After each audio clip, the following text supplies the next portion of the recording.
धुळे जिल्ह्याच्या वार्षिक योजनेचा आराखडा तयार करण्यासाठी व विकासात्मक बाबींवर सकारात्मक चर्चा करण्यासाठी धुळे जिल्हा नियोजन समितीची बैठक आज दिनांक 22 जानेवारी 2026 रोजी धुळे जिल्हाधिकारी कार्यालय या ठिकाणी आयोजित करण्यात आली।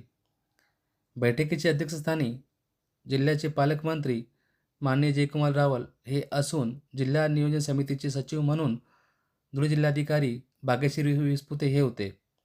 या प्रसंगी महानगरपालिका आयुक्त, धुळे जिल्ह्याचे पोलीस अधीक्षक, धुळे जिल्ह्याचे खासदार शोभाताई बच्छाव, धुळे शहराचे आमदार अनुप्रिया अग्रवाल, शिंदे गटाच्या नेत्या मंजुळाताई गावित तसेच विविध पक्षाचे पदाधिकारी व प्रशासकीय अधिकारी व कर्मचारी यावेळी मोठ्या संख्येने उपस्थित होते। जिल्हा नियोजनची बैठक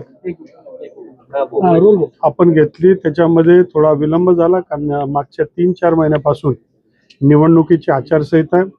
आता वर्ष संपायला 2 महिने 2.5 महिने बाकी आहेत आणि म्हणून वेगाने सगळे काम सुरुवात करण्यासंदर्भात सांगितलं। विशेषतः जिल्हा प्रशासनाच्या माध्यमातून ज्या प्रशासकीय मान्यता जवळपास सगळ्याच मंजूर झाल्या, पण सगळ्या कामांचा आढावा घेऊन वेगाने धुळे जिल्ह्यामध्ये काम झालं पाहिजे। थोडंसं आमदारांमध्ये नाराजगी सुद्धा आमदारांनी सगळ्यांनीच व्यक्त केली की राज्याच्या वित्त विभागाकडनं धुळे जिल्ह्याला पाहिजे तसा न्याय मिळत नाहीये, दरवेळेस आम्हाला कमी निधी मिळतोय।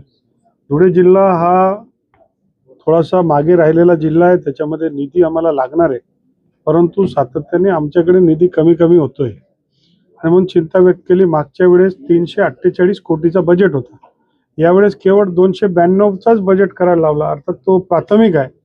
पण आमची अपेक्षा होती की यावेळेस 350 कोटी हा राहायला पाहिजे आणि त्याच्या व्यतिरिक्त काही ना काही आपल्याला मिळालं पाहिजे। म्हणून जिल्ह्याची जनता ही अत्यंत आतुर आहे। 2 तालुके दुष्काळग्रस्त आहेत, 2 तालुके आदिवासी बहुल आहेत आणि मग जिल्ह्याच्या मध्ये विकासासाठी फार मोठा अनुशेष आहे। त्या सगळ्यासाठी निधीची आवश्यकता आहे आणि निधी हा जास्तीत जास्त मिळावा असं आम्ही वित्तमंत्री महोदयांना आग्रह करणार आहे की इतर जिल्ह्यांना जसं न्याय मिळत असतो तसं आमच्या जिल्ह्यांना सुद्धा मिळावा। काही योजना आम्हाला मंजूर झाल्या, त्या योजना सुद्धा आम्हाला मिळाल्या नाही। जसं कृषीच्या माध्यमातून जी योजना आहे ती अनेक जिल्ह्यांना लागू झाली, परंतु धुळे जिल्ह्याला त्याची कृषीची योजना ही लागू झाली नाही। कॅन्सरच्या संदर्भातला हॉस्पिटलची जी योजना होती ती धुळे जिल्ह्याला मंजूर झाली, पण नंतर कॅन्सल करून ती जळगावला देण्यात आली। याबद्दल सुद्धा जिल्ह्याच्या जनतेने नाराजगी व्यक्त केली। मागच्या काळात आम्ही हे सुद्धा मांडलंय व उत्तर महाराष्ट्रामध्ये कृषी विद्यापीठ नगरला, अहिल्यानगरला आहे, आरोग्य विद्यापीठ नाशिकला आहे, विद्यापीठ जी आहे ती जळगावला आहे। तर धुळेचे लोक सुद्धा एकतर मग ॲग्रिकल्चर कॉलेजमधला जो विभागणी करून ॲग्रिकल्चर विद्यापीठ आम्हाला द्यावी किंवा अजून काय आम्हाला डिफेन्स हब वगैरे काहीतरी द्यावं, कारण जिल्ह्यामध्ये मोठ्या प्रमाणात अनुशेष आहे। राज्याच्या मुख्यमंत्र्यांना आम्ही विनंती केली आणि त्यांचं विशेष लक्ष हे धुळे जिल्ह्यामध्ये राहणार आहे। काही मागासलेल्या जिल्ह्यांपैकी धुळे आहे आणि मग अधिक ताकद देण्याची गरज आम्हाला आहे। धुळे शहराची महानगरपालिका सुद्धा ही क वर्ग असल्याने थोडीशी ड वर्ग असल्याने आणि थोडं निधीचा अभाव असल्यामुळे धुळ्यासारख्या शहरांमध्ये जर व्यवस्था झाली नाही तर जिल्ह्यामध्ये अधिकारी सुद्धा जर आपण बघितलं तर 25% अधिकाऱ्यांच्या जागा रिक्त आहे, कोणी यायला तयार नाही कारण जिल्ह्यामध्ये व्यवस्था नसते। परंतु हे सगळं सिच्युएशन बदलतंय आणि बदलत असताना जे काही आम्हाला मदतीची गरज आहे ती मदत वेळेवर मिळाली तर हे सगळं शक्य होणार। आम्ही जिल्ह्याच्या सगळ्या अधिकाऱ्यांना आवाहन केलंय की या जिल्ह्याच्या प्रगतीसाठी सगळ्यांनी हातभार लावा।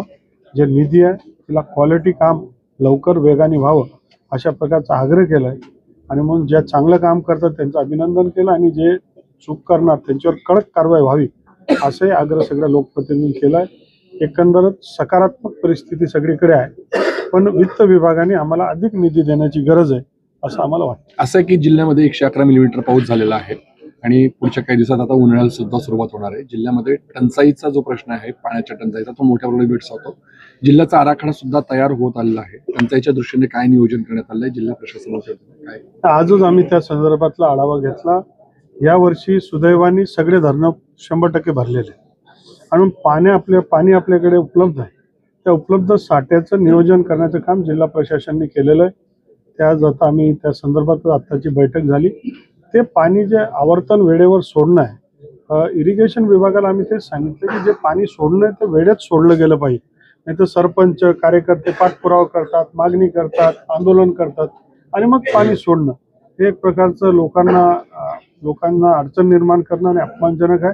जे वेळेत आहे ते वेळेत पाणी सोडलं गेलं पाहिजे आणि जिल्हा प्रशासनानं, जिल्हा अधिकाऱ्यांना, सीओ जिल्हा परिषद, महानगरपालिकेचे आयुक्त सगळ्या सीओना सूचना दिली की पाणी पुरवठ्याची उपाययोजना ही आता डिसेंबर जानेवारीच्या महिन्यामध्ये जर आपण केली तर मार्च एप्रिल मेचा महिना हा व्यवस्थित जाईल.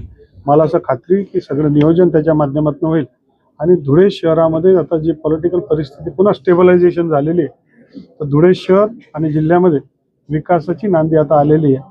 दिल्ली मुंबई इंडस्ट्रियल कॉरिडॉरसाठी फार महत्त्वाचा विषय 28 जानेवारीला देशाचे माननीय पंतप्रधान हे स्वतः दिल्ली मुंबई इंडस्ट्रियल कॉरिडॉर, धुळे जिल्ह्यामध्ये जाणारी रेल्वे ट्रॅक याचा आढावा स्वतः देशाचे पंतप्रधान घेणार. त्या संदर्भात जिल्हा प्रशासनाने पूर्ण तयारी करून त्याच्यामध्ये माहिती द्यावी.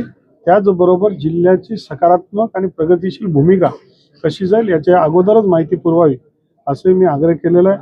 दिल्ली मुंबई इंडस्ट्रियल कॉरिडॉरचा टप्पा 2 त्याची सुरुवातीचा एक प्रकारचा संकेत आपल्याला मिळतोय आणि ती सुरुवात म्हणजे धुळे जिल्ह्याचा विकास हा 100% होणार. जगाच्या नकाशावर धुळे जिल्हा पोहोचणार. त्या गोष्टीसाठी आम्ही आतुर आहेत. प्रयत्न आमचा सगळ्यांचा आहे आणि देशाचे पंतप्रधान स्वतः 28 जानेवारीला ज्यावेळेस आढावा घेणार आहे त्याचं महत्त्व आम्ही सगळेजण समजतो. मी त्यांचं मनापासून आभार व्यक्त करतो.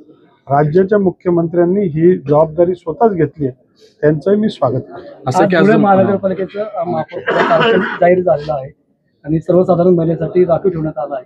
काय कोणाकोणाच्या नावाची चर्चा आहे, काय आपल्याकडे खरं तर देवाभाऊंचं राज्य आल्यापासून सगळ्या लाडक्या बहिणींचं राज्य चालू आहे. कारण लाडक्या बहिणींचा लाडका भाऊ देवाभाऊ आणि म्हणून कोणीतरी लाडकी बहीण ही महापौर बनणार आहे याच्यासाठी सर्व भाऊ, मग त्याच्यामध्ये देवाभाऊ, गिरीश भाऊ, जयकुमार भाऊ, अनुप भैया या सगळ्यांना आनंद आहे. नाही, आता यापूर्वी ज्यांना संधी मिळाली त्यांची नावं पण चर्चेत आहेत आणि काही नवीन नावं सुद्धा चर्चेत आहेत. त्यामध्ये डॉक्टर निशा महाजन यांचं जो नाव फार चर्चेत आहे.